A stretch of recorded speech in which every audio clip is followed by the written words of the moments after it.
dah baca di cucu tepang ada depu sejarah. Tempat sejarahnya sebenarnya inspiratif dah ada udah. Tengok sejarah panglima hana ada depu panglima awal. Sejarah sahabat-sahabat hana habis ada depu, sejarah perang-perang awal hana ada depu. Nanti para urang-urang yang hebat dalam Islam awal hana ada depu. Sehingga hana itimuh sebuah inspirasi daripadanya.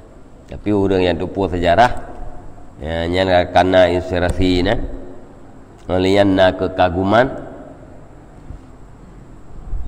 generasi yang tergantung kepada so yang dikagumi lagi. Salah dikagum kakek relai, punya butoi orang yang dikagumi maka jihan akan bergerak ingin menyamakan diri dengan orang-orang yang dikagum. Keadaan rinci tan yang sekedar yang sejarah yang bel-bel sejarah yang dalam Al-Quran yang terdepu.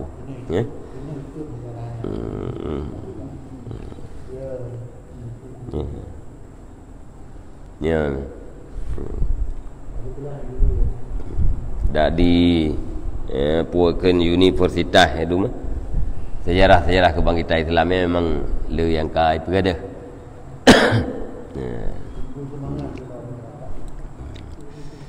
Wallahu a'lam bishawab.